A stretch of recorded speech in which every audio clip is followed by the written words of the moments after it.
Demək olar, bu dərsdə sizə sahəni izah edəcəm. Ümumiyyətlə, gəlin görək, sahə nədir? İlk olaraq onu öyrənək də, düzdür? Sahə aksiyonlarından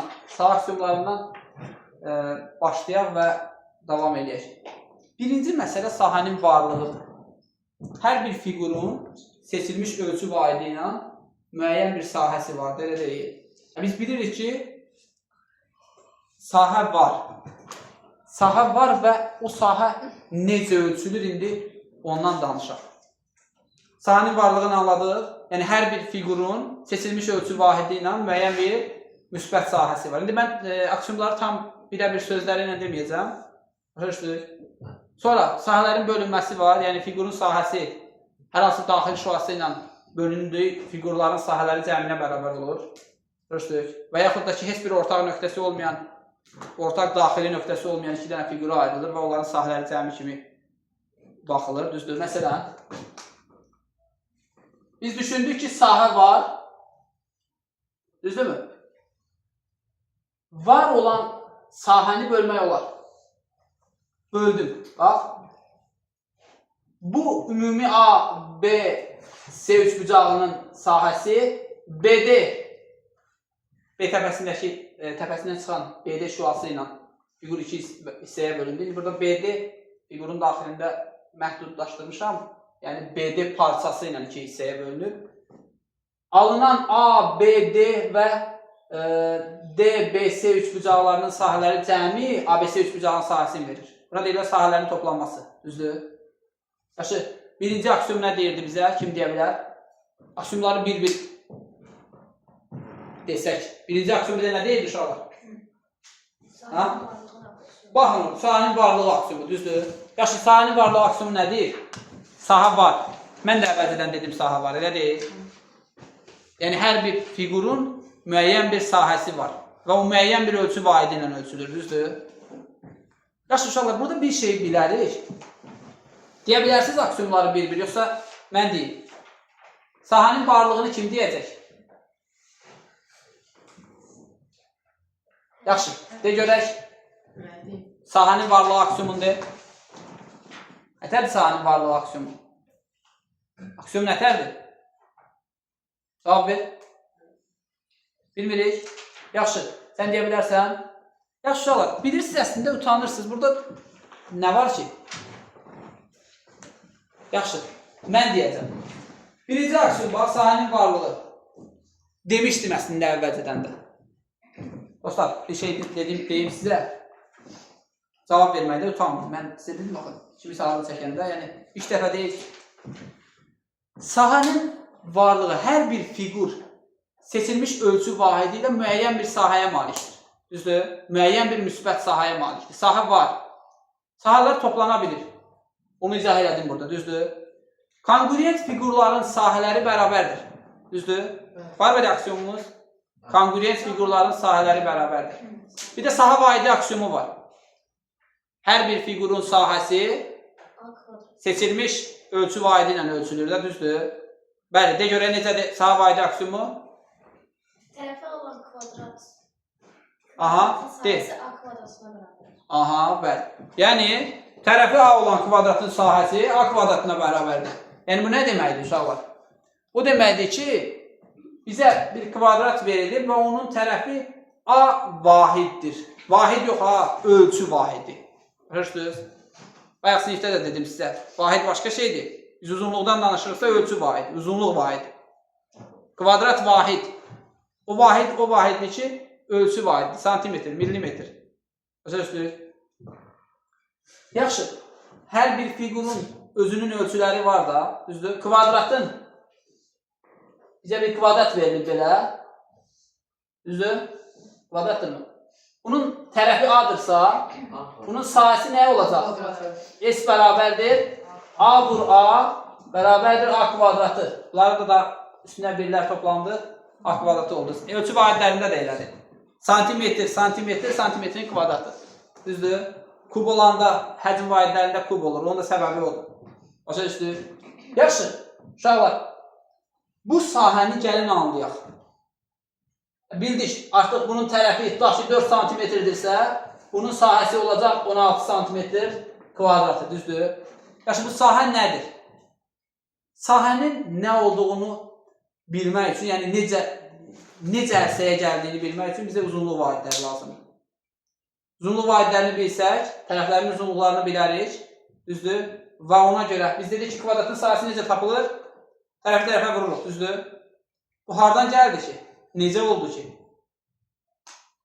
Biz qəbul elədik, uşaqlar.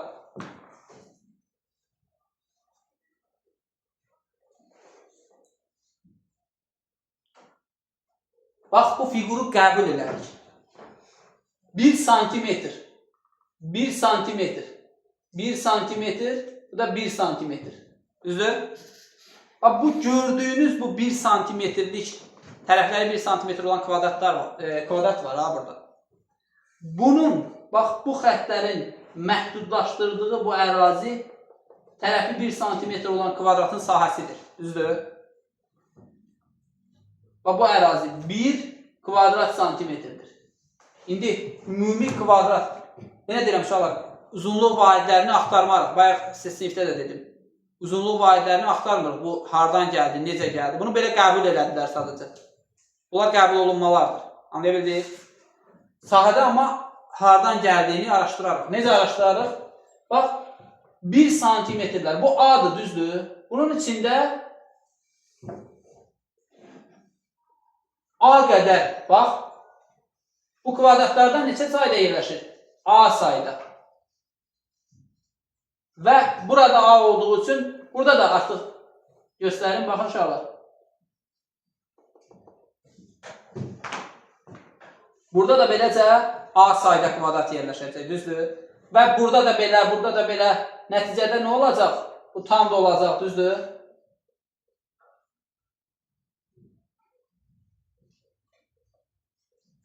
Gördünüz, belə. İstəsək tam doldurarıq. İnşallah, bunlar arasında fərq yarana bilər. Mən sadəcə anlatmaq üçün deyəcəm. Birdən burada 5 dənə olar, burada 4 dənə olar. Diqqətli olun. Yəni, o məsələyə dəxli yoxdur. Əsas məsələ nədir? Burada da 5 dənədir, burada da 5 dənədir. Fərz edək ki, 1, 2, 3, 4, 5, 6 burada. 1, 2, 3, 4, 5, 6, 7 burada. Görürsünüz? Yəni, bu bizi çaşdırmasın. Bu əslində 6 dənədir. Bir ölçünü sadəcə mən indi burada təqribi çəkirəm. Onu nəzərə alsaq, gərək burada da biraz böyük eləyərdim. Düzdür? 1, 2, 3, 4, 5, 6 olardı. Və onlar bərabər olardı. İndi diqqətiniz məndə olsun. Bu sahəni dolduracaq qədər çəkə bilirik. 1, 2, 3, 4, 5, 6, 7. İndi bu 7 dənə deyil. Yenə deyirəm uşaqlar. Burada bir ölçüdə biz nə elədik? Biraz qüsura yol verdik. 6 dənə olmalıdır. 1, 2, 3, 4, 5, 6. Hər biri 6, 6'dır. Düzdür? Məsələn deyirəm, A6. Bu 6 deyil. A saydadır. A5 də ola bilər, 10 da ola bilər, 6 da ola bilər, 100 də ola bilər, düzdür? Bunu dolduracaq sayda 1 kvadrat santimetrlər. Yəni, bundan götürüb, buraya yerləşdiririk, düzdür? Bu sahə tam dolur. Bu olur bu kvadratın sahəsi. İndi bildik kvadratın sahəsi yerdən gəldi. Yəni, biz bunu qəbul eləmişdik. İndi deyirsiniz ki, bu da kvadrat idi, düzdür? Biz bu ərazini bildik və bundan onun içinə yerləşdirdik, daha geniş olan anlamda kvadratın sahəsini bildik. Bu məhduddur, bunu görə bilirdik. Bunu da ona əsaslandırıq gördük. Görürsünüz? Düzbucaqlının sahəsi necə tapılır? O zaman düzbucaqlıda da A sayda, B sayda olacaq. Onda S bərabər olacaq. Düzbucaqlının sahəsi üçün nəyə? Bura A-dır, bura B-dirsə A vurulsun B-yə. Düzdür? Yaxşı. Uşaqlar. Üçbucağın da sahəsini tapmaq olar bu qayda ilə. Hər birini qoy izah edeyim, sonra bir-bir incələyərik. Üçbucaq, düzdür? Bu üçbucağın sahəsini tapmaq istəyirəmsə, nə etməliyəm? A vur B bölünsün. Fərz et ki, üçbucaq, A vur B bölünsün 2 bilirik, düzdür? Bildik, bir nöqtədə biliriksə yaza bilirik də, düzdür? Fərz edək ki, üçbucağın sahəsi ilə bağlı heç bir dəlilimiz yox. Paralelogramın yarısı da olacaq. Aha, bəli, paralelogramın və yaxud düzbucağının sahəsinin yarısıdır. Ona görə xətti biraz əyri çəkdim. Yəni, qoy, çəkin dəzdən. Demək, dostlar, bunu görürsünüz. Buradan bura və buradan bura perpendikulyarlar endirirəm. Endirdim mi? Bu ümumi sahəni tamamlayıram nəyə? Siz deyin. Düzbucaqlı. Düzbucaqlı. O zaman mən buna H desəm, düzdür? Buna da A desəm, tamamda bu düzbucağının sahəsi nəyə bərabər olar? S bərabərdir. AH, düzdür? Bura baxaq. Bu sahə ümumi sahənin nəyidir? Yarısı. Yarısıdır. Hardan bilirik? Buradan endirsəm. Konvergent olur. Bu üçbucaqla bu üçbucaq kongruent olar. Bununla da bu kongruent olar. Düzdür?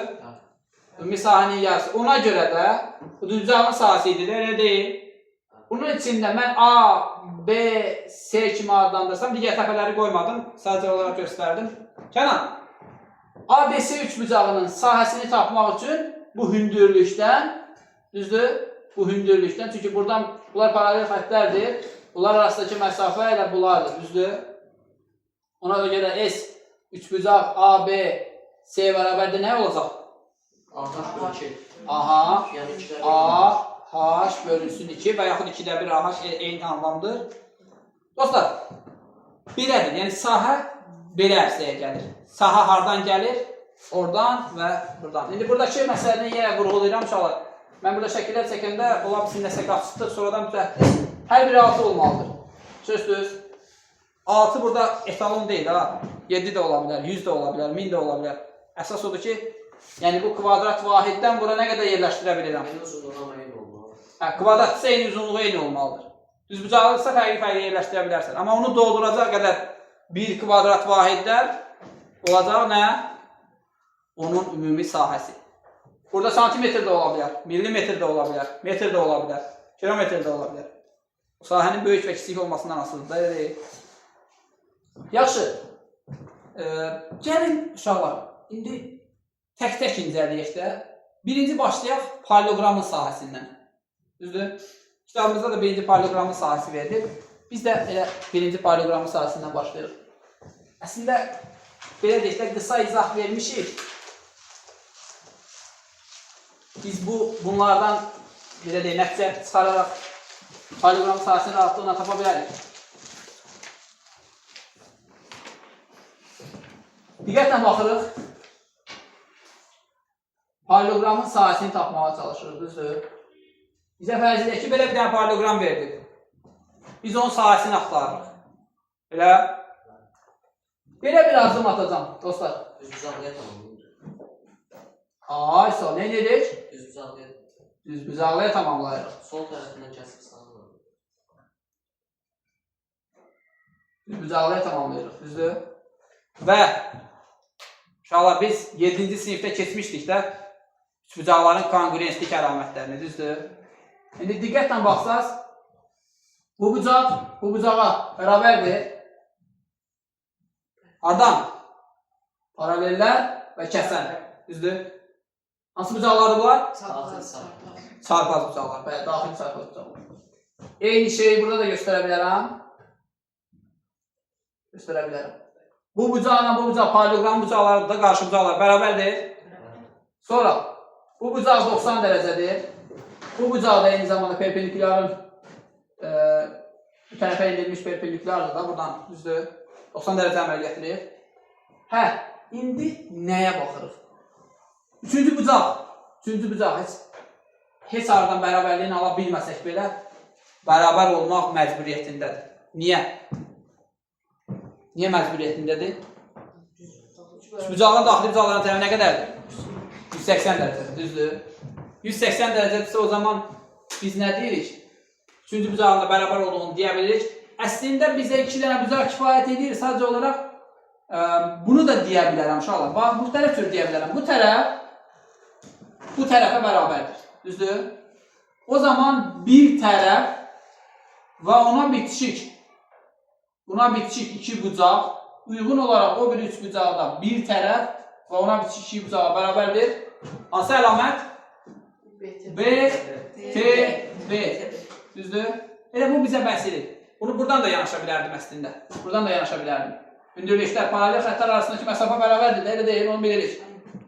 Buradan da yanaşa bilərdim. BTB əlamətinə görə, bucaq tərəf bucaq əlamətinə görə bunlar nədir? Kongruentdir. Bir üç bucağın bir tərəfi və ona bitişik 2 bucağı.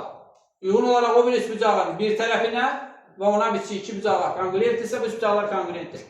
O zaman bax burada fikir verin. Buradakı üç bucaq var ha. Elə bil ki, baxın diqqətlə. Buradakı uşaqlar, əslində mən burada çəksəm daha yaxşı olardı. Bir məsələ gözümdən qaçdı, ikisini də çölə çəkdim. Eyni prosesləri bunun üçün də demək olur.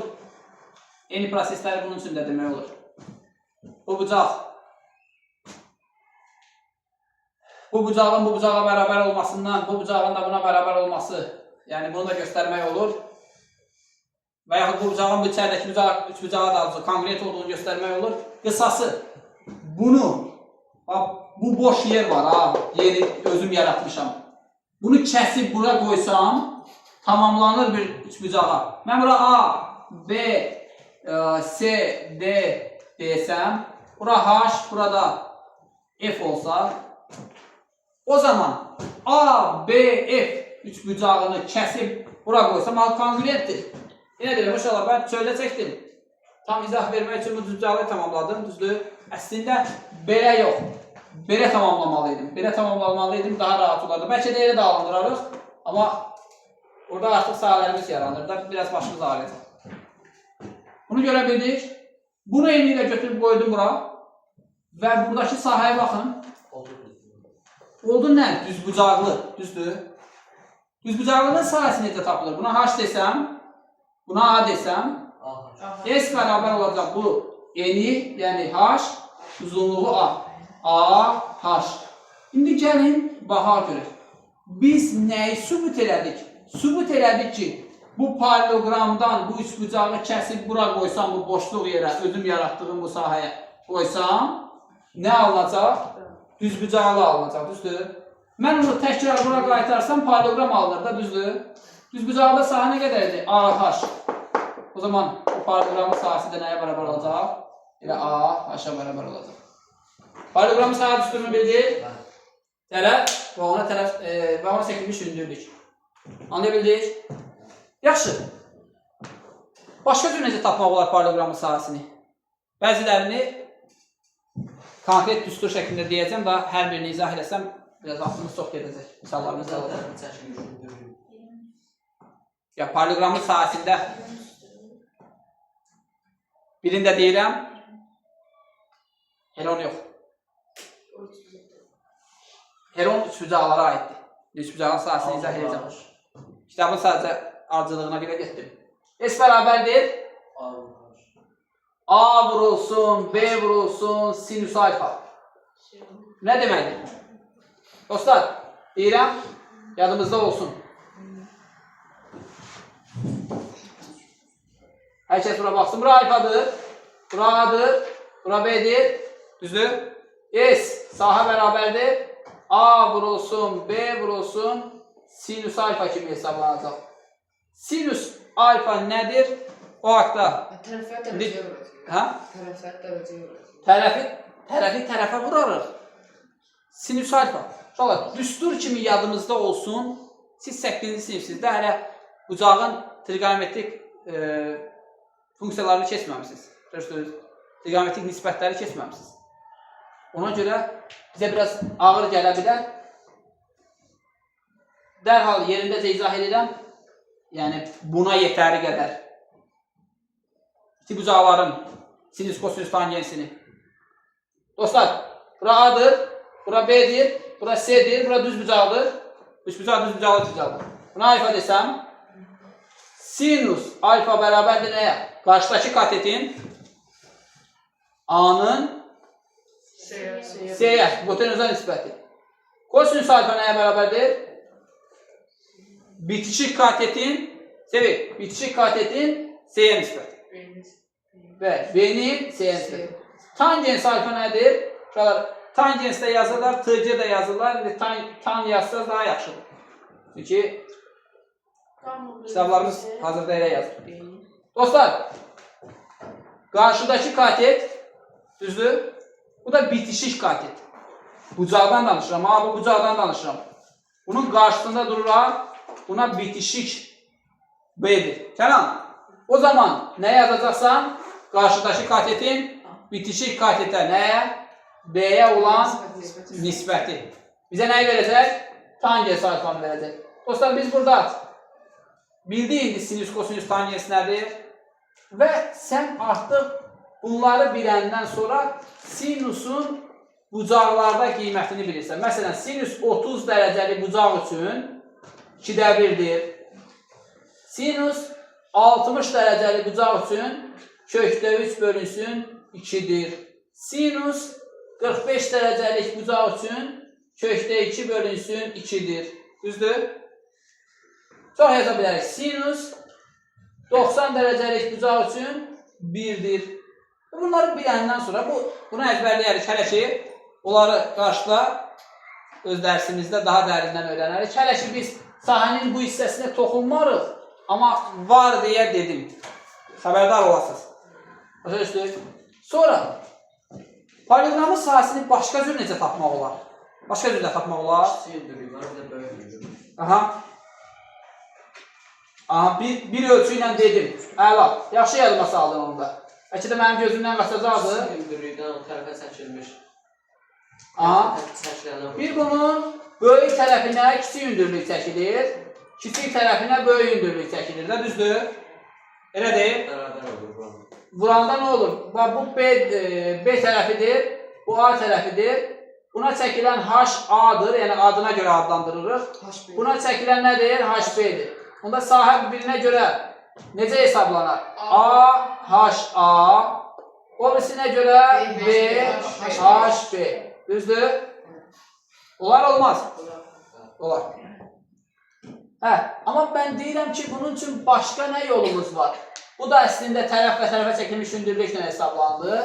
Tərəfin tərəfə hasili, daha sonra tərəf vurulsun, tərəflər arasındakı bucağın sinusu. Düzdür? Elədir? Yazılmışam burada. İzahını da müəyyən qədər sinuslara qədər getdik. Bir də uşaqlar. Paralogramın sahəsini belə də tapa bilərsən. Bu iki bucağın sinusunu bilsək bəsdir. Hələ çünki biz iki bucaqlar üçün deyə bilirik də. Onları izah edik. Düz bucaqlı, üç bucağın bucaqları. İki bucaqlardır. Yəni burada kör bucaqlarda qeyri-adi bir şey olmursa da mənfi müsbət dəyişikliyi olur. Onları artıq istiqamətilə keçərik. Demək, bu bucağı alfa desəm, buna D1, buna D2 desəm, düzdür? Diagonallara D1, D2 desəm, nə deyə bilərəm? S bərabərdir, sahə bərabərdir. 2də 1, D1, D2, sinus alfa. 2də 1, D1, D2, sinus alfa. Dostlar, bunu indi sizə nə dedim? Dedim sinus 90 dərəcədə nədir? Harada yazmışam? 1, düzdür? Gəlin elə buradaca öyrənək. Bax. Düşünməyin, indi bu sahəni qoyub bu sahə üçün gedirik. Sadəcə yeri gəlmişkən onu göstərə biləcəm burada. Bu nə? Hansı figurdur?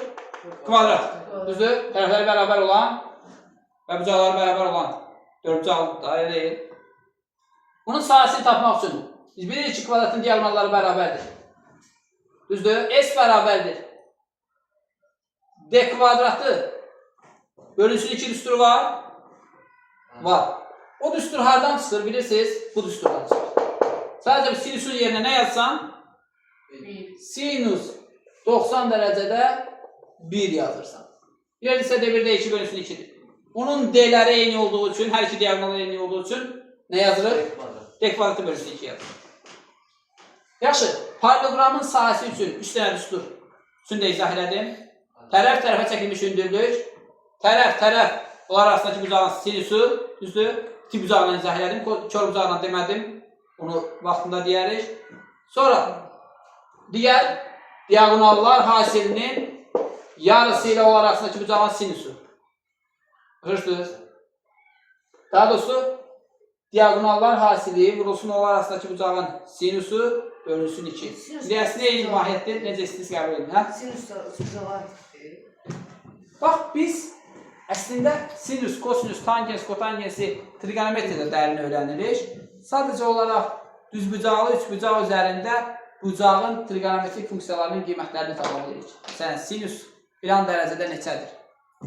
Və biz bilirik ki, o sinüs, kosinüs tangensin təməldən düzbucaqlı üçbucaq üzərində izah edirik deyə qarşı katetin hipotenuza, bitişik katetin hipotenuza, qarşı katetin bitişik katetə, bitişik katetin də qarşı katetə var, ona kutanyes deyirlər. Burada sadəcə olaraq iti bucaqların sinüs, kosinüs, tangens, kotanyensini tapa bilirsən. Nə bilir? Hə. Demək, poliqramın sahəsi işimiz yetərlidir. Poliqramın sahəsi ilə yekunlaşdırdıq, düzdür? Yaxşı. Keçdik növbətinə. Oradan görüntü normaldır. Aha. Bunu silək. Çalışıram sualların qarşısına keçməyim. Uşaqlar, qarşısına keçəndə deyim. Ola bilər ki, bir suala köklənirik, tam zərində kimi izah edirik, nəsə bir məqam gözümüzdən qaçır. Bəli.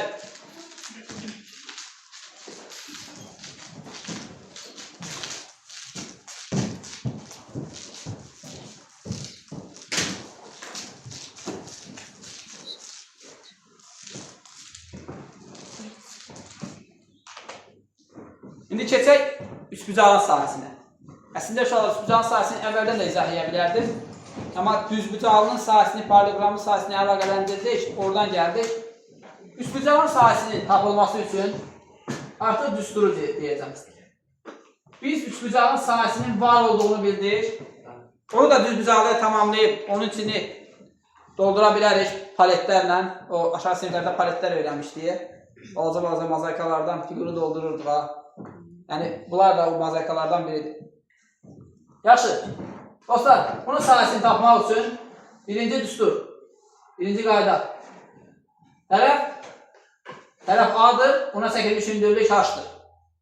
Bunda S bərabərdir 2-də 1 A-H və ya da H bölüsün 2. Yəni, o artıq başqa məsələdir, rahat bir şey. Sürətə vurularsa H bölüsün 2 olacaqlar. Demək, dostlar, bu birinci yolumuz, düzdür?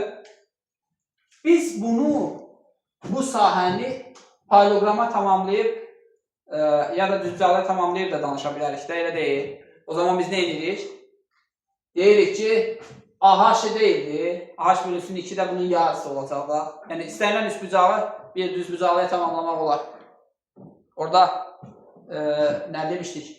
Düzbucağın sahəsi eyni ilə uzunluğun asilinə bərabər, düzdür? Mən bunu da bu formada tamamlaya bilərəm, düzdürmü? Bu sahə, bu rəngləmiş sahə, bayağı da dedim, o ümumi sahənin nəyidir, yarısıdır. Keçdik. Üçbucağın sahəsi yenə S bərabərdir. Nə yazırıq? Siz deyin.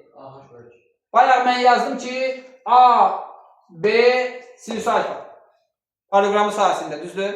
İndi üçbucağın sahəsində bura A desəm, bura B desəm, daha doğrusu bura başlayır, A demişdik. Bura B desəm, olacaq 2-də 1 A, B, sinüs alfa. Anlaya bildik? 2-də 1 A, B, sinüs alfa. Belə taparıq. Paralleloqramın sahəsinin yarısı ilə. Belə deyil. Sonra, əslində, anlayışı dərin verməyə çalışdıq. Amma qalan hər şeyi sadəcə hardan necə alınır göstərirəm və yaxud deyirəm. Üstüləri yaza-yaza gedirəm, qeyd edirik. Sonra misal əlinə keçərik. Yaxşı, üçbucağın sahəsi üçün bunların ikisini bildik, düzdür? Yaxşı, üçbucağın sahəsində müəyyən bir məqamlar qabağımıza çıxacaq ki, orada biz problem yaşaya bilərik. Baxın, bu necə üçbucaqdır? Görüntüsü nədir? Görünən nədir? Görünənidir. Şəkli əsasır. Körbucaq kimi görünür də, düzdür? Körbucaqlı üçbucaqdır. Və qeyd edirəm, buna alfa deyirəm. Yazıram alfa böyükdür 90. Artıq net olaraq buna körbucaqlı üçbucaq deyə bilirik, düzdür? Şərt qoydum. O zaman uşaqlar, körbucaqlı üçbucaqda problem deyil. Bir dənə hündürlük belə çəkilir. Bu A-dırsa, bu da H-A-dır. Sən buradan sahəni tapa bilirsən. Amma burada problem çıxa bilər. Nə problem çıxa bilər? bizə verər bu tərəfi. Deyər ki, buna məsələn 8-dir. Düzdür? Buna 8 ədəd deməyək, dəyişən deyək. Yenə, bura B olsun, burada C olsun. Bizə deyəcək ki, B tərəfinə bir qiymət verəcək, C hündürlüyə də bir qiymət verəcək. B tərəfinə və ona çəkilmiş hündürlüyə görə sahəni tapın. Bunu necə edəyərsiniz? Təpədən B tərəfinə. Aha. Nətər eləyək uşaqlar bunu? 90 dərəcə olmalı. Bunun uzantısını çəkirəm. Buradan ora bir perpendikülər aparıram. Düzdür? Olur nə? Bu HB olur. Anlaya bildik? Ne bildiniz HB hara düşür? Digər məsələ. Mənə C tərəfini verir və C tərəfinə çəkilən hündürlüyü verir. O zaman C tərəfinə çəkilmiş hündürlüyü bura düşər. Buna deyərəm HC. Buradan bura gedən. Nə müşahidə elədik? Dostlar, bucağın hündürlükləri çöldədir. İki hündürlük bucağın xaricində yerləşir. Tərəfin uzantısı ilə kəsişir. Uzantısına perpendikulardır. Birbaşa özünə yox, uzantısına. Və bəzən uşaqlar sual verir ki, mənim bu sahə tapanda bu qırıq-qırıq hissəni tapmalıyam. Tapmalı deyilsən. Bu hündürlük bu təpədən bura çəkilmiş hündürlük sayılır. Anlaya bildiniz, yəni C tərəfinə çəkilmiş hündürlük sayılır. Beləliklə, körbucaqlı üçbucaqlı sahəsi üçün də rahatlıqla düsturu deyə bilirik. Deyin görək, S bərabərdir 2-də 1, biri mən yazıram. AHA bərabərdir 2-də 1, digəri siz deyin. BHB. Digəri siz deyin. 2-də 1, CHC, bəli. Başlayırsınız? Bunu bilməliyik ya, körbucaqlı üçbucağın.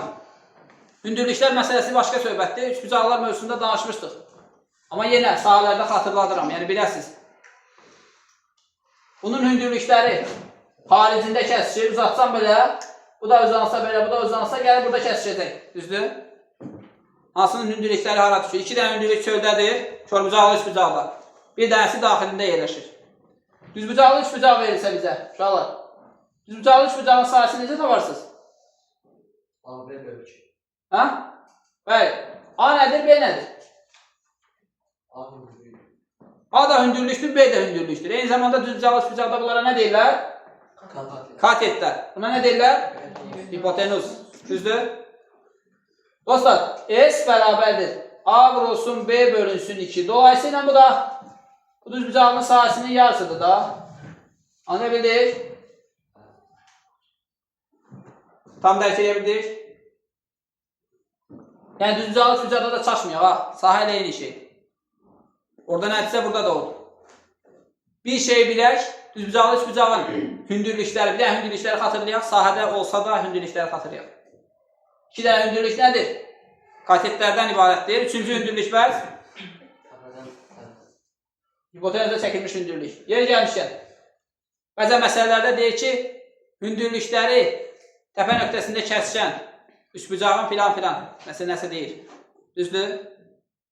Həmin üçbucaq hansı üçbucaqdır demək? Demək, nədən danışır? Düzbucaqlı üçbucaqdan danışır. Başa düşdür? Düzbucaqlı üçbucaqdan.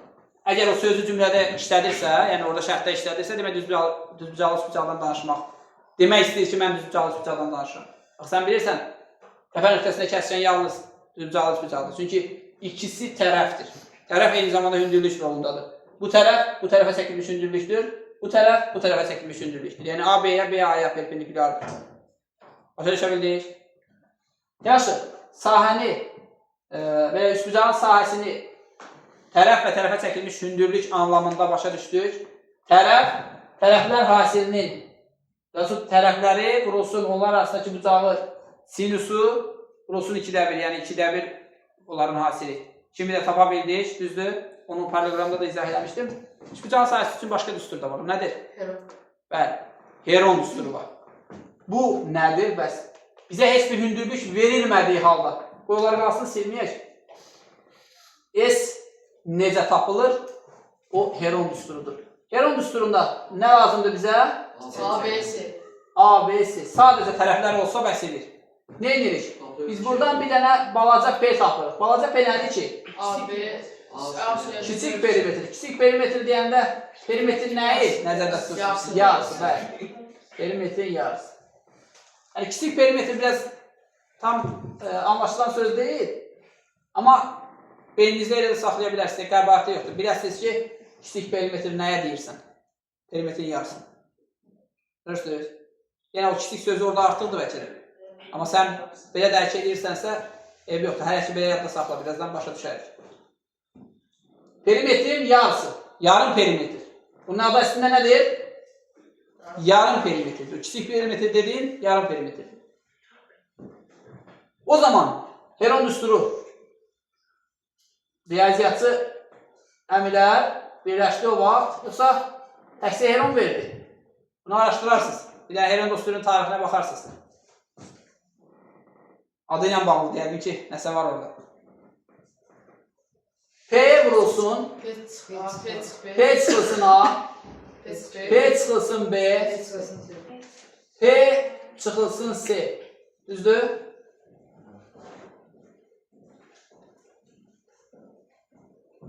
Görə bildik?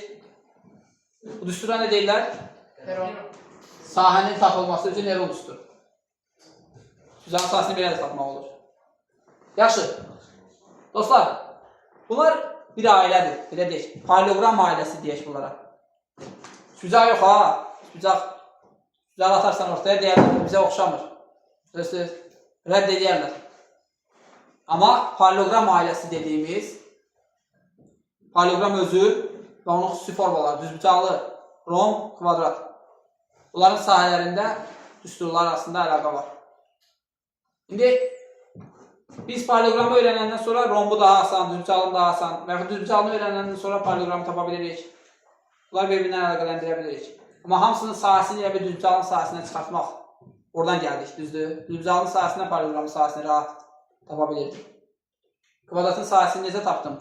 Əvvəldə göstərdim. Düzdür. Sahə anlamını dərk elədik. Sahə aksiyomu bizə demişdi onu. Kvadratın sahəsinin tapılmasını. Aksiyom idi o.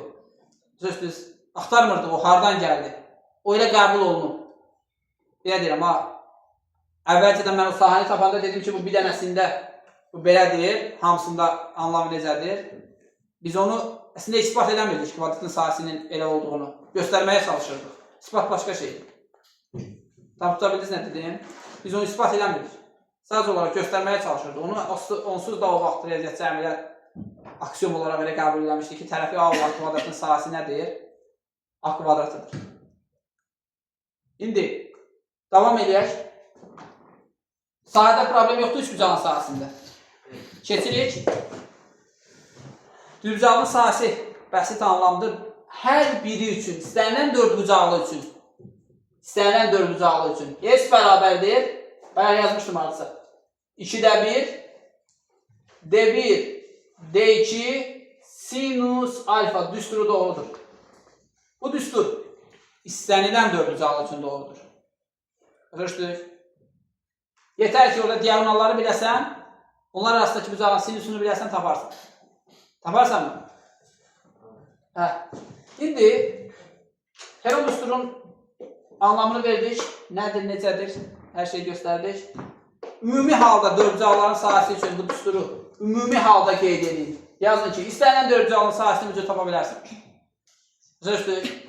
İndi burada başlayaq nədən? Başlayaq parallelogram rombu sahəsindən.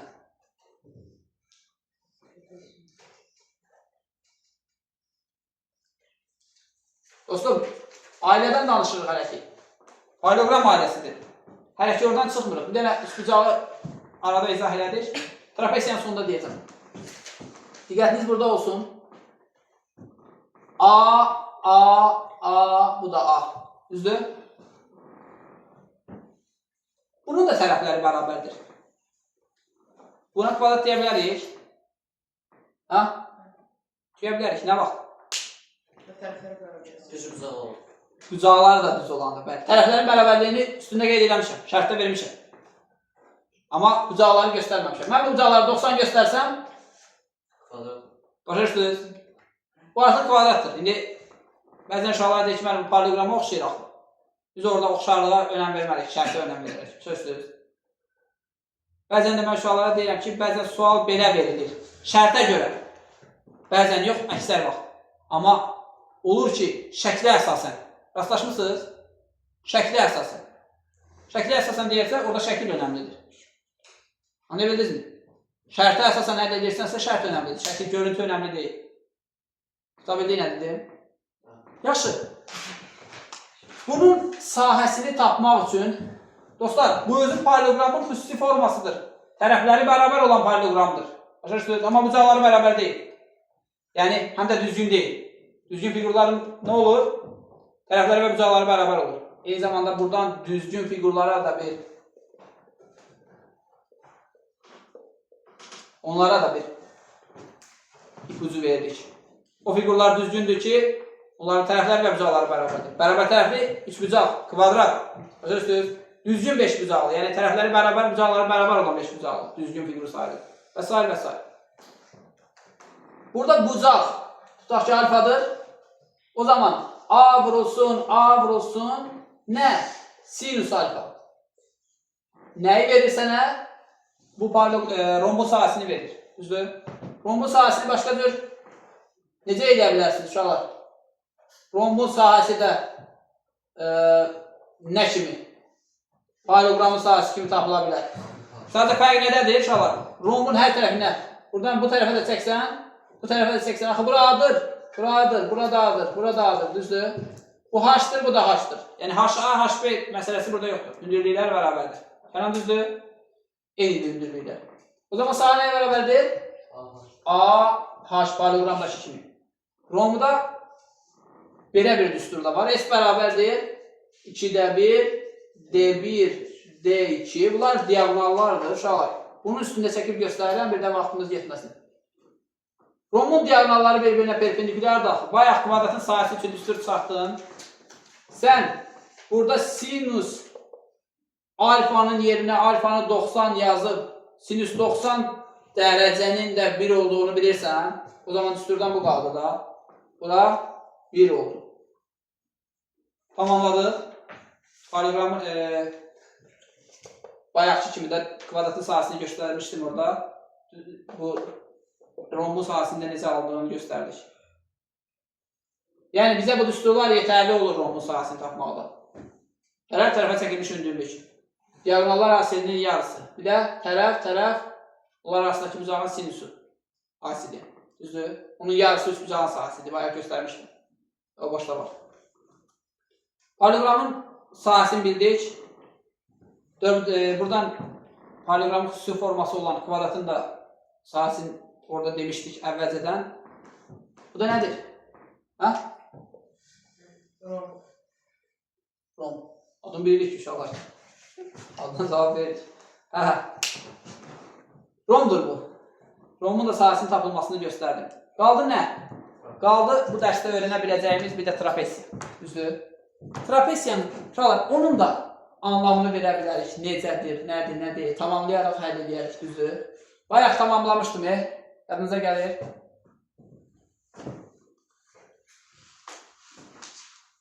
Bu formada tamamlayaram. Onun da sahəsini taparam. Bayaq bir başqa cür yanaşaram, onun da sahəsini taparam. Amma məncə qaydalarla biraz məhdudlaşdıraq. Keçək sual ədinə.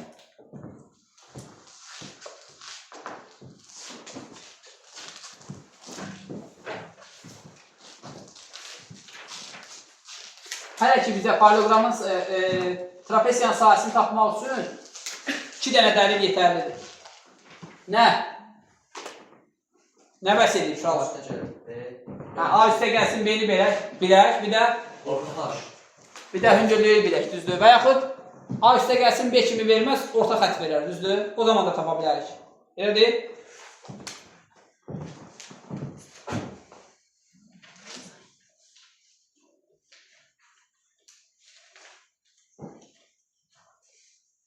Yaxşı, hansı 4 bucaqlıya paralelogram deyilirdi? Paralelogram hansı 4 bucaqlıya deyilirdi? Biraz fikirləşək. Bitişik bucaqlar 180 dərəcə. Hə, bir tərəfə bitişik 180 dərəcə idi. Qarşı tərəfləri bir-birinə bərabərdir. Yox. Bu, bilirsiniz nədir?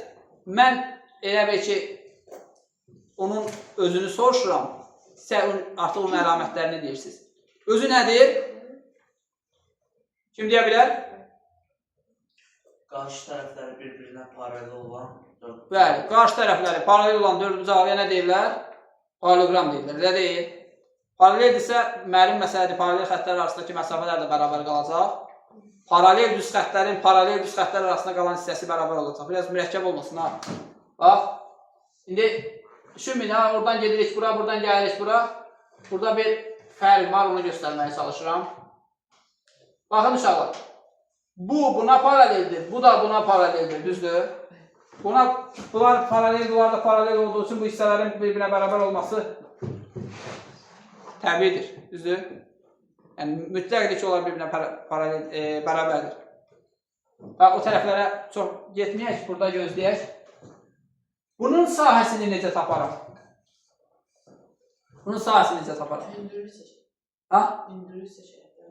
Aha, buradan hündürlük çəkdik. Sonra A vurur. buradan da bir dənə hündürlük çəkdik, düzdür?